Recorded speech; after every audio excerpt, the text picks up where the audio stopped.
Four defendants serve a term of life without parole. As to count 4 for the offense of attempted murder. This is 29-year-old Joseph Thomas McEnroe. Joseph wasn't exactly a model citizen and is in court for the murders of not 1, not 2, but 6 family members of his girlfriend, 29-year-old Michelle Kristen Anderson. Michelle Anderson isn't innocent either. She collaborated with Joseph and, with the help of a firearm, killed some of her very own family members. The carnage they wrought made headlines and was called the Carnation Murders. McEnroe and his girlfriend Michelle Anderson had serious beef with her family. They had been living on her family's property and were unhappy with their treatment. So, what did they do? They planned a little Christmas surprise for the family, which wasn't good. McEnroe and Anderson planned and killed 6 family members, including Michelle's parents, brother, sister-in-law, and their 2 young children who were less than 6 years old. It was one of the deadliest mass shootings in Washington state history and shocked the nation. The bodies were discovered 2 days later, when a co-worker of one of the family came to check why they had not been at work. She saw the bodies through the window and called the police. 911? There's been a murder. There's 3 people dead that I can see right now. Inside? I just came up. She works with me. Inside the house? Yes. What do you see? There's a baby and a man and a woman, and she's my best friend. With the arrival of the police and investigations, Joseph and his girlfriend were arrested. To avoid the death penalty, they confessed to the crime. They were charged with 6 counts of aggravated first-degree murder. During the trial, Joseph became emotional and started crying when asked to tell the court what he did. Then she wasn't moving anymore, and so I went over by where she was and I told her that I was sorry, and I shot her in the head.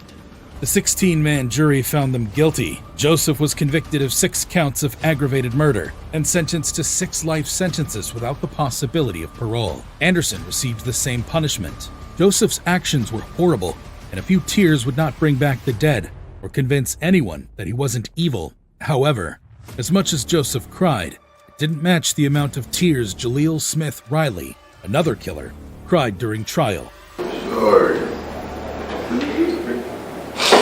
Go back away. I'm so sorry. This is Jaleel Markeith Smith Riley. 23-year-old Jaleel was a young man living in Cincinnati, Ohio, who got mixed up with the wrong crowd. Jaleel planned with 2 other guys to steal a car, but this is where everything went wrong. In November 2013, Portia Brooks and her boyfriend, Aaron Martin, were inside a car, whispering sweet nonsense as lovers do, when Jaleel knocked on the car's window with a gun. Jaleel pushed the frightened boyfriend out of the car, searched, and shot him in the head. He then leaned in and shot Portia twice. Portia was taken to the hospital later, but didn't make it and died 3 days later. Luckily, Martin survived, but sustained serious brain damage. Jaleel and his accomplices, 23-year-old Josiah Fusay and Randall Bird, escaped. Still, through police investigation, they were apprehended years later. Jaleel was charged with aggravated murder and attempted murder. During the trial, Portia's mom, Sharon, brought a box containing her daughter's remains to the court. She read an emotional statement about the magnitude of loss she has to deal with because of Jaleel's greed. This is what I have left because of his greed, his selfishness, his complete disregard of and disrespect of others and life. Portia's sister, in her statement, insisted on Jaleel serving the maximum sentence. I have to deal with life without Portia, so he should deal with life without parole. When it was Jaleel's turn to address the court, he pleaded for parole. He cried and claimed he had learned his lesson. Sorry. Go back away. I'm so sorry. If his pleas moved the judge, the victim impact statement from the victim's family ensured that he served the maximum sentence. 4 defendants serve a term of life without parole. As to count 4 for the offense of attempted murder. When he heard this sentence, he slumped to the floor crying. Jaleel may truly feel sorry for his crimes, but like all killers, his actions must have consequences, even if he cries the judge down a river. This was the thinking behind the sentencing of Antoinio Barbeau. This is Antoinio Barbeau. Antonio may look young and playful, but his crime wasn't a joke. The 14-year-old collaborated with his friend, 14-year-old Nathan Papp, to steal money from his great-grandparents' house. It would have been understandable if they needed the money for an emergency. Still, these teenagers stole money to buy pizza and marijuana. Admittedly, stealing is bad, but Antonio and Nathan did not stop at only stealing. Antonio's great-grandmother Barbara Olson was in the house at the time. Rather than threatening violence in return for money, they resorted right to violence, quickly, and not just with the two teenagers' hands, but with the help of a hatchet they found lying around the house. Because the teenagers wanted some pizza and weed, Barbara Olson would be found later in a pool of blood as a result of a hatchet. She started heading into the living room, falling. And as she was falling, were there any more blows? Did you strike her again? I hit one more time as she was falling. The boys were arrested and charged with first-degree intentional homicide. Although they were minors, the severity of their crimes meant that they were tried in an adult court. In court, the medical examiner testified that Barbara Olson was not only struck once or twice by the hatchet, but more than 15 times, the majority of the attack being above her neck. What happened in court was shocking. Antonio's family pointed out that he suffered an accident when he was younger, affecting his cognitive abilities. They brought a psychiatrist who testified that a car accident at 10 years old had affected Antonio, making it easy for him to be deceived by his accomplice, Nathan. During his testimony, Antonio also disclosed that Nathan struck his great-grandmother 3 to 4 times during the attack. To make things worse, he revealed that they tried unsuccessfully to put her body in the car's trunk before abandoning it and covering it up in the garage, where it would later be found. Antonio also read an emotional apology, but couldn't complete it as he broke down crying. No, I don't show my emotions much, and I myself am not sure why. But that doesn't mean I don't.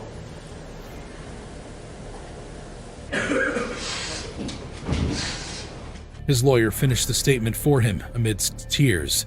In the end, Antonio was sentenced to life imprisonment, but would be eligible for parole after 36 years. By then, he would be 50. Nathan Papp was also found guilty and sentenced to life imprisonment, but will be eligible for parole after 31 years. Antonio's crimes were horrible, but the tears during trial made the whole process sad. This was because he seemed to be really remorseful, almost as remorseful as Ashford Thompson. I just want to say I'm sorry. I can't apologize enough. Straight face is not because I just have no feeling or I just hate people. I'm just some kind of cold-blooded killer. I wasn't raised like that. This is 23-year-old Ashford Thompson. Thompson is in court for the murder of Twinsburg Police Department Officer Joshua Mkhitaryan. In 2010, Thompson took the life of Officer Joshua during a routine traffic stop. Joshua had pulled over Ashford L. Thompson, who was driving into the driveway of his former home with loud music blaring from his car. Mkhitaryan called for backup, but Thompson did not like that. The 23-year-old reached for his firearm and pulled the trigger not once or twice, but 4 times. Officer Joshua was unrecognizable by the time backup had arrived.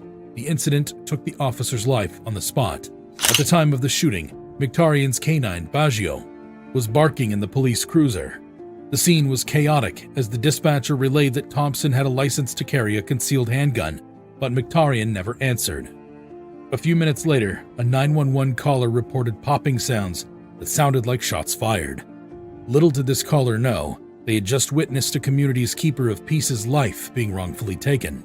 When police officers arrived at the scene, they found Mkhitaryan on the ground.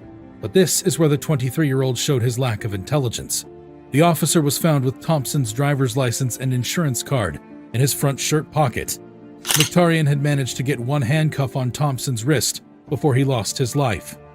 Thompson had fled the scene, but was later found at his sister's house with Mkhitaryan's handcuffs attached to one wrist and a gun on the stove. This is where things get emotional. Mkhitaryan's death was a tragedy for his family, including his wife, Holly, an Oakwood police officer at the time, and their daughter, Taya.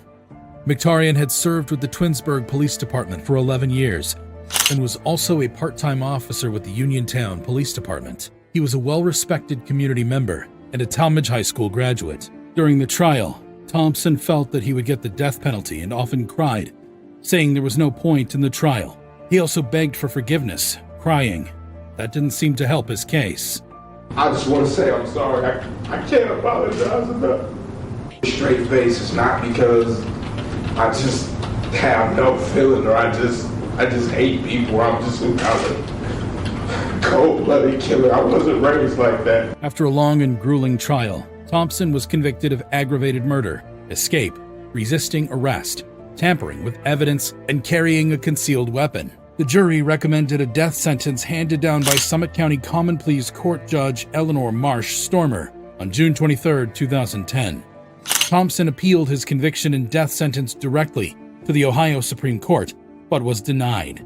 He has been in prison since June 25, 2010, waiting for his day for the Grim Reaper to tap him on the shoulder and tell him his time is up. Ashford should have thought about the punishment before committing the crime. Whether his cries were genuine or not, he deserved the punishment. But it gets worse from here. At 16, you knew not to keep pounding your fist on that pillow with that little baby's head there. This is Dylan Schumaker. Dylan Schumaker was just 17 years old. When he was convicted for the murder of 3-month-old Austin, Dylan was supposed to babysit the toddler. Instead, Dylan found himself guilty of being the sole reason for the toddler's passing. Dylan was arrested for child abuse charges, as well as murder. During the trial, Dylan appeared to show remorse and was wailing in court, saying he was sorry. While some of you might buy these begs for forgiveness, he didn't fool the judge. I'm trying to do something that my father never did for me. And be there. Ashley, I'm sorry. I didn't mean to hurt your son. And you know I didn't mean to hurt you. You just can't accept that. Because you know me. You've known me for 5 years.